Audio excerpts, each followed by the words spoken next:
On this episode of AV Week, AV is IT or IT is AV. Who knows? And some people care.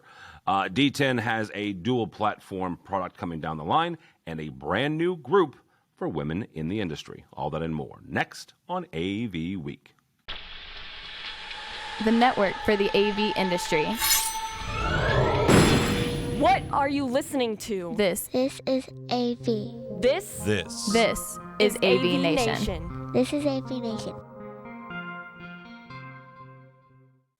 This is AV Week, episode 596, recorded Friday, January 20th, 2023, AV Drama. This is AV Week, your weekly wrap-up of audio-visual news and information. My name is Tim Albright. I am the host. With us to discuss the news and information we put together this week. First and foremost, I think technically I'm doing closest to me geographically to farthest away. So first and foremost, Kylie Pfile. Kylie is from Avocor. Easy for me to say. Welcome, ma'am. Thank you. Happy to be here. Continuing on Highway 70 is Willie Franklin. Willie is Franklin DJ and Event Services in Ohio Way. So welcome, sir. Thank you, Tim. Great to be back. And last but not least, almost to the Atlantic Ocean, Mr. Patrick Whipkey from Edge. Welcome, sir. Thanks for having me. If you're not watching the video, Patrick, of course, has his Eagles shirt, or I guess it's a pullover. Go Birds. Go Birds. And I'm still drinking out of my beloved Bears coffee mug. So, whatever. Although Willie and I are both big UGA Bulldogs fans. Absolutely. National champions. Yeah, for at least another couple of weeks. So, all right. First story comes to us from our friends over at SCN. A new group has been created to encourage advocacy, representation, and education for women in the AV and IT industries. The group, called Wave It, will focus on education, recruiting, and retaining women. From one of the founding board members, Gina Sansevero from Atlas IAD, quote unquote, our organization is going to focus on filling in the gap, complementing industry resources, and offering tools to create strong and focused initiatives. Other founding members, including Gina, Erica Carroll, Jennifer Goodyear. I always want to say Goodyear when I'm talking about Jennifer, but it's not good. It's Goodyear. Amanda Burley, Brandy Alvarado Miranda, Lainey Materis, Althea Ricketts, Susan Wilty, and Megan Dutta. Corey Schaefer is also serving as the ex officio advisor to the board. Corey, of course, just retired from the industry, but still is, of course, doing incredible work with that. Willie, one of the questions here is how do we support? I mean, we, not to be silly, but we've got three guys and a very talented woman on the podcast here, almost indicative of the industry, right? 25%, roughly between 18 to 20%, depending on the demographic or the report you look at when you look at the industry makeup. So, Willie, from a gentleman's perspective, and we're certainly going to hear from Kylie, how do we support or advocate for women in the AV and the IT industry? Great question, Tim. The formation of the organization, for me, just provides more proof that we are stronger together. And it begs, I think, a secondary question of what does technology want? Because technology is very much alive. It wants form, it wants function, it wants growth, it wants to serve, it wants to be served. We can't do that in isolation by splitting hairs of gender. We really have to look at the entirety of who we are as creative and talented individuals. So this group is just it's a delight to hear, I'll be honest. And for me, my commitment is to make certain that not only do I continue to listen and advocate, but I take the message forward. So I serve as a strong partner and support of their growth because it ensures my growth as a professional in the AV and technology industry. I could go on and say a ton of things about it, and I'm sure I will before we're done here today. But again, this sense of unity only empowers all of us to do more work. And imagine having your dream supported regardless of your gender. I mean, how fantastic is that? Yeah, absolutely. Patrick, one of the things that they said in the article, specifically Gina was talking about, is kind of filling in some of the gaps. There are there are a handful of groups in the industry supporting women.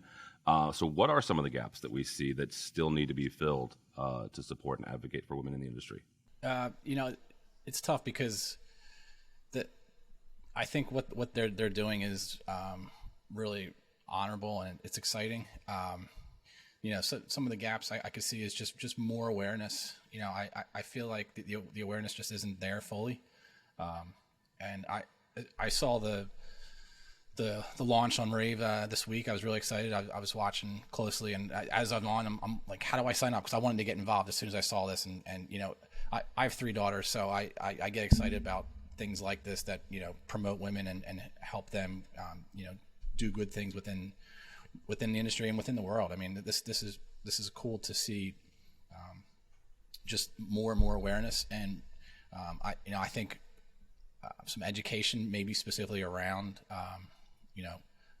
women within the industry and how to grow themselves from a leadership perspective and those types of things, I think are all gaps that they could fill easily. Yeah, absolutely. There are a number of these women. Erica Carroll specifically is an incredible instructor in her own right in what I would call is her day job. Has been for a number of years throughout different companies that she's worked for. So education is absolutely a key component of this group specifically. Kylie, we are ending with you just to kind of give you, not to just to give you the last word on this. How much work is left to do in getting more women in the industry and quite frankly, retaining them once they get into the industry? Yeah. So if I think back to when I started in AV to now, I do see that there's been a change for sure. I mean, even in the last year, I feel like now I've got a group of women that when I go places, I see all the time that I haven't, 8 years ago, I never used to see. So I think that's good. I do feel like we're taking steps forward, but I mean, if you say we're 18 to 20%, 25%, maybe we need another 25 to be, half and half-ish. So we definitely have far to go. I think too, focusing on younger generations, because we need more youth in the industry just to begin with. So it's kind of 2 birds, 1 stone type of thing. Yeah, absolutely. All right. Next story comes to us from our friends over at AV Magazine. DTEN is bringing a range of multi-platform products to ISE in Barcelona. The company has built their business around Zoom solutions, but recently announced development of a Teams solution products. These new products will use either Android or Windows operating systems. Really quickly, Kylie works for a competitor, so I'm going to kind of ask her a slightly different question. ISE, of course, Integrated Systems Europe, takes place in Barcelona the 31st of January through the 3rd of February. Mr. Whipkey, we'll start with you on this. What does this mean that DTEN is diversifying beyond Zoom and beyond the soft codec that they've built their business on? I think it shows, how split a lot of the world is, whether it's, are you Teams, are you Zoom? It shows that there's not that one dominant player out there. But some of the products I was looking at that they're releasing, they look pretty cool. That they have a split 55 with a camera right in the middle.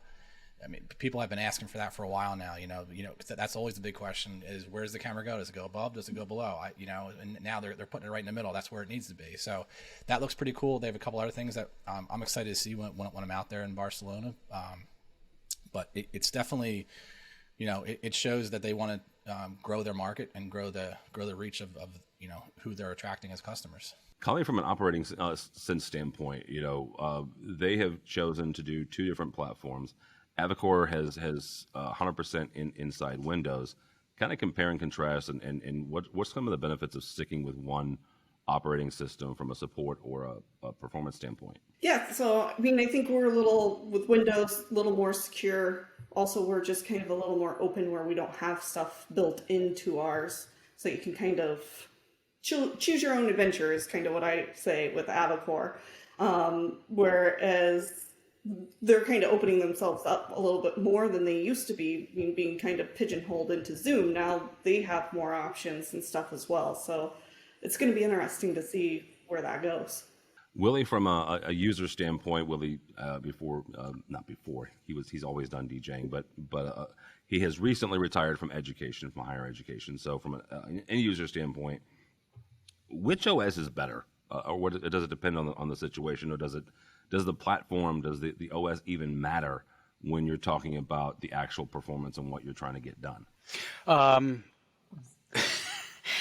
choosing my words carefully. You're retired. Why? Because,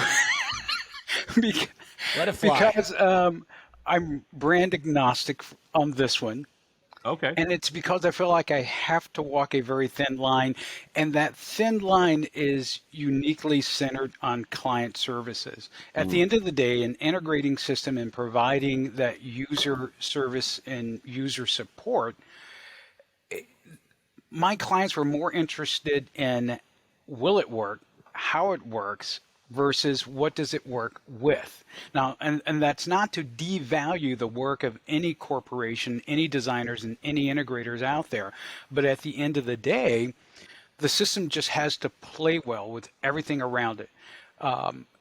So, when I mentioned earlier about technology being alive and growing and has wants and needs, it wants unity, right? And again, I'm choosing my words carefully because it is obvious some systems play well or play better with others than their counterparts. I'll put it that way. Gosh, Tim, I feel like I'm speaking to my mother-in-law and being very careful in what I say. I want to stay in the family, Tim. I want to stay in the family. That was supposed to be the easiest question. That wasn't supposed to be the gotcha question, Willie. That was my gotcha question for the All day. right. Well, I didn't mean that. Okay.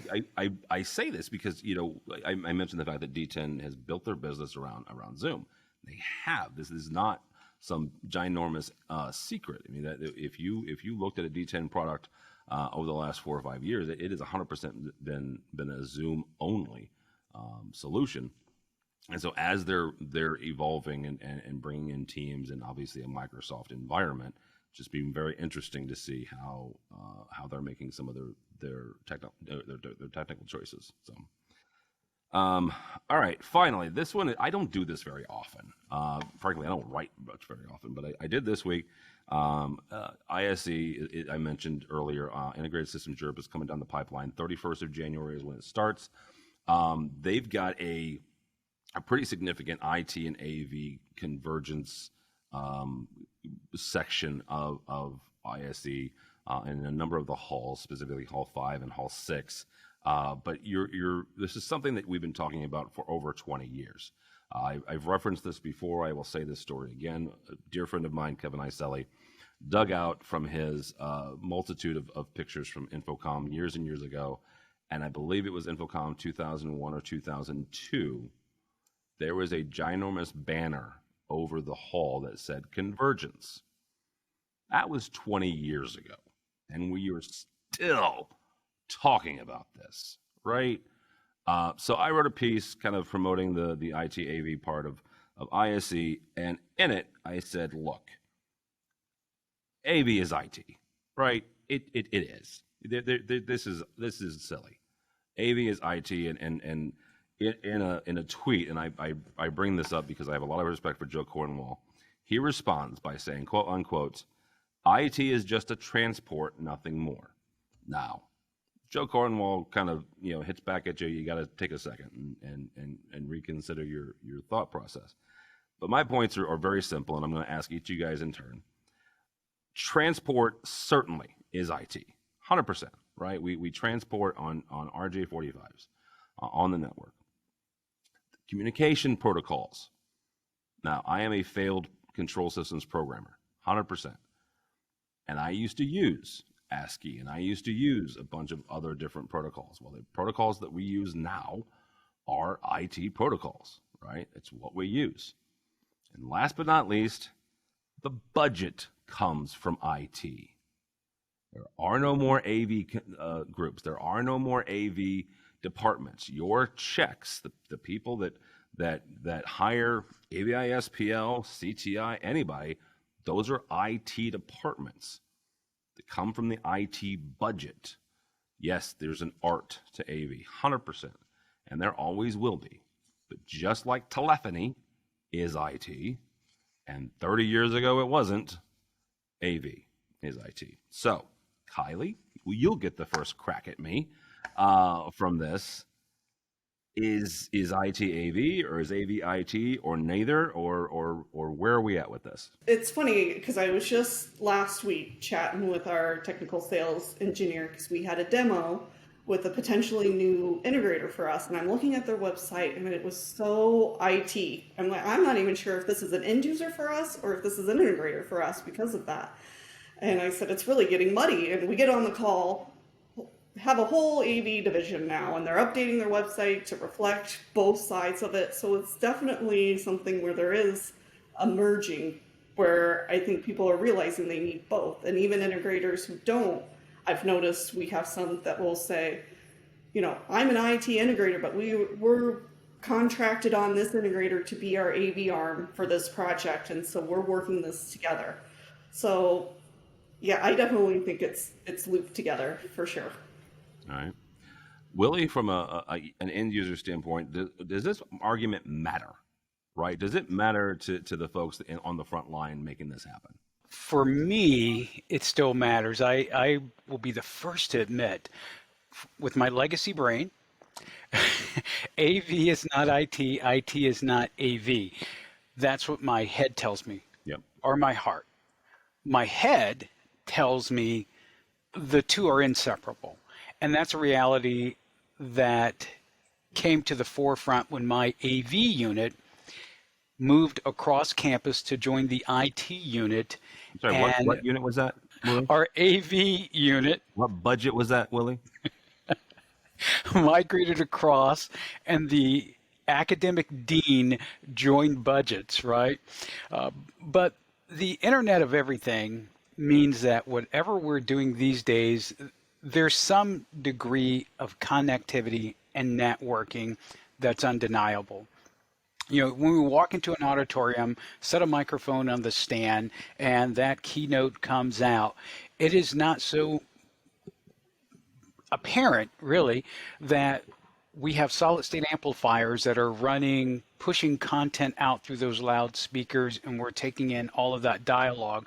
What is apparent to us working in this new environment is that whole space is being monitored, it's being tweaked, it's being finessed through a network of technology that are really driven by IP addresses as opposed to knob settings, as opposed to a VU meter, even showing, as opposed to an EQ adjustment to make it sound a little bit sweeter.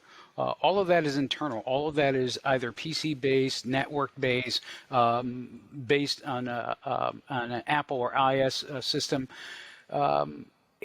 It's a hard reality for those of us who remember the old film strip projectors, the old cassette recorders, the old opaque projectors. But I certainly accept this new reality, and I definitely support it, and the growth, the opportunities that it gives us all is just immeasurable. So while I still will carry my cardboard sign, AV is not IT, IT is not AV, I know on the back of that sign, yeah, I'm just looking for protocols to agree. I thought you were going to bring your sign with you for this. I should have printed that out and just walked past the... Patrick, Willie mentioned something there, and he's right. The heart says one thing and the head says another. Why are we still talking about this? Why does the AV community still care so much about keeping AV and IT separate? Well, you brought up a good point when you're talking about the Infocom banner from 20 years ago. Everything is still changing. Technology is still changing. So as it continues to change, there's still going to be that AV versus IT, because IT is changing as well. Everything continues to change. So you're still going to have that, are we AV, are we IT? Talking about Willie and the auditorium, there was somebody there that programmed that DSP to make that auditorium sound good. You're still going to need those folks to do that. So there is still going to be AV, there's still going to be IT, and there's still going to be that middle ground of both. But I think they both have their own individual lanes as much as they have, a combined lane. There's just no getting around it. An audio guy might not be able to do some IP stuff, and an IT guy might not be able to tweak some audio and understand PAGNAG and some of those legacy audio things. It's just, people have different skill sets, and you're going to need both to make that entire system work and function the way it should. So what I'm hearing you, and I'm just going to ask this in general, and none of y'all need to respond, or all of y'all can respond. Is entirely up to you. What I'm hearing you say, Patrick, is we are never going to get beyond. Okay. Never going to get beyond this. Nope, it's going to continue. That's awesome. That's what keeps us employed. That's right. Is it? Is it? Okay. You gotta have a little drama, right? Keeps things interesting. Okay, I'll give you that. A little drama, a little tension, right? For yeah, absolutely. All right. Well, thank you all so much for joining us. Willie Franklin, recently retired, but still not slowing down in any way, shape, or form. From Franklin DJ Event and Services. Thank you. How people connect with you, if they are so inclined? A couple of ways. You can definitely find me on LinkedIn, Willie Franklin. You can also reach out to me via email at franklandjservices@gmail.com. And because I have a love for my former employer, Otterbein University, my email is still active, wfranklin@otterbein.edu, and that's OTTERBEIN.edu. All right, very good. Mr. Whipkey, thank you, sir. How do people connect with you, or I almost said The Edge. The Edge is a guitarist. Yeah, I was trying to get him to do a cameo for us when we launched. Totally should. He was not available, so unfortunately. But yeah, you should fly him to ISE. We might be able to find him there. Maybe he'll be walking around. Just saying. But like Willie, best place to find me is on LinkedIn. If I'm not linked in with you already, feel free to link in with me. I love making connections and meeting new people, and looking forward to seeing you out at Barcelona. All right, very good. Kylie, thank you, ma'am, so much. How do people connect with you or Avocor? Yeah, so like these guys, LinkedIn. Let's be LinkedIn buddies. I am Kylie Pfile there. And then my email address is just kylie.pfile@avocor.com. All right, very good. For Tim Albright, do not follow me on the Twitters. At this point, I'm either still celebrating the UGA victory or crying over my coffee about the Bears. Still, because it's still football season. For some people, it's not for me. It is for Patrick. Yes, it's sir. Not for me. Go Birds. Although by the time you listen to this, I do think that the Eagles. I'm going to knock on wood. I do think the Eagles are going to win this weekend. I don't know that they're going to make it to the Super Bowl, and I personally do not think that there's an NFC team that is going to beat an AFC team. I think the AFC, regardless of who it is going to win the Super Bowl. That's just me. Wow. So some big deep thoughts there. Nah, I'm a Bears fan. What do I know, dude? All right. Hey, I'm a Browns fan. I mean, well, hey, there you go. on. See, Willie and I are both completely. Yeah, we're toast. Don't follow me on the Twitters, but go by the website, AVNation.tv. That's AVNation.tv. You will find this program and a host of others. Mitchell just put the final touches, and all the I's are dotted and T's and crossed for EdTech. So that has come out here recently. We can check out that, State of Control, and a bunch of others. Also, we have a newly revamped Women in AV podcast coming out, so you can check that out as well. We talked about ISE for a second here, so a couple different things. We are doing a tweet up again at Integrated Systems Europe. We are doing it on the 31st of January from 2 to 4 p.m. local time, obviously. It is in the Influencers Lounge. You can go by our website and register for that. Let us know you're coming so we can buy enough food and drinks for that. Also, the final week of the AVNation Reader's Choice Awards is going on. So it is the finals. Get on there and let us know what the best of the best was for 2022. So all that and more at avnation.tv. That's avnation.tv. Thanks so much for listening. Thank you so much for watching. That is all the time we have for AV Week.